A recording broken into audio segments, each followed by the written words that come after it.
Hi, my name's Nick Prefontaine with Smart Real Estate Coach. As I'm sure you can imagine, I get asked all the time, how can I avoid accepting a tenant buyer that will stop paying me or that will trash the property? The answer sounds easy in theory and in practice will prove much harder. Very simply, the way that you can avoid 98% of the problem tenants is to accept a buyer that has at least 3% of the purchase price for a down payment and a buyer that makes at least 3 times the total monthly payment, and that's including taxes. The reason that this is hard in practice is that everyone wants to do a deal to get momentum, especially when you're first starting out. You want to accept a buyer yesterday, even if it means a low down payment.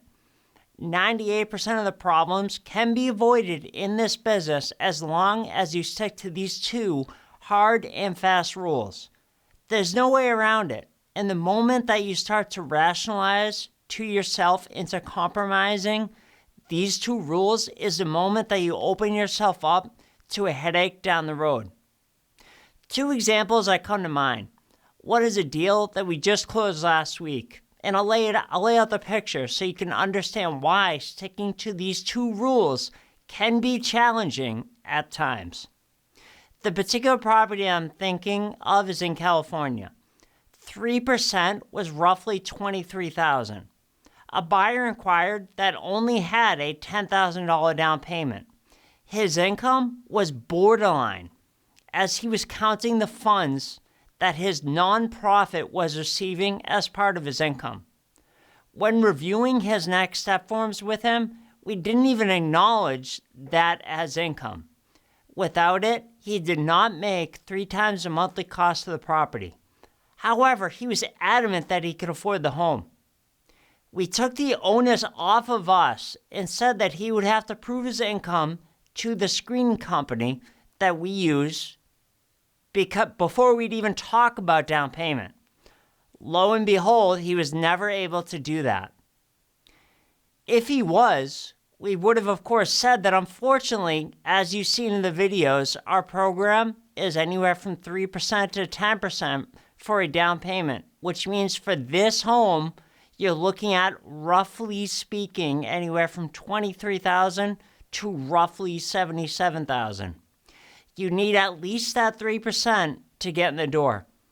Even though we let this buyer down gently with these facts about our program, he kept calling us saying that he thought $10,000 was enough of a down payment and that he could definitely afford the home.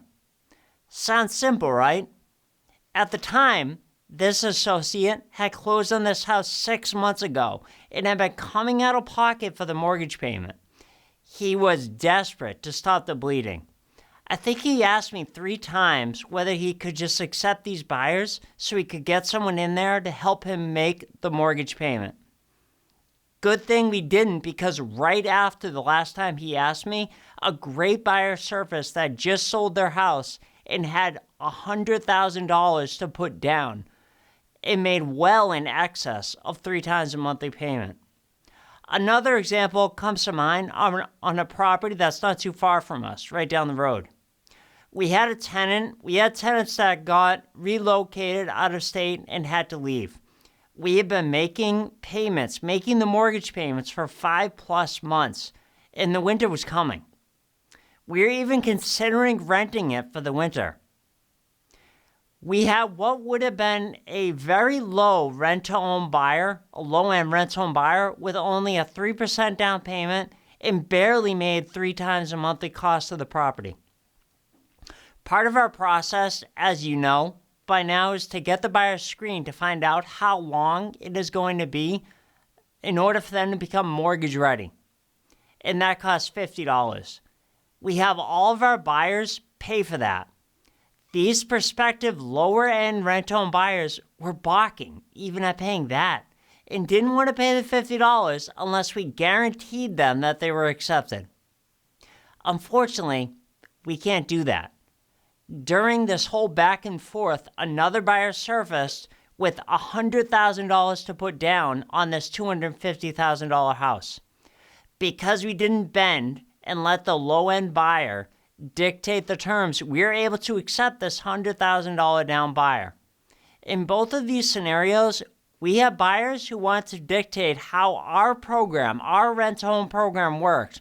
And because we stuck to the rules of a minimum of 3% down payment and making sure their income was at least 3 times a monthly payment, we were able to accept these two $100,000 down buyers.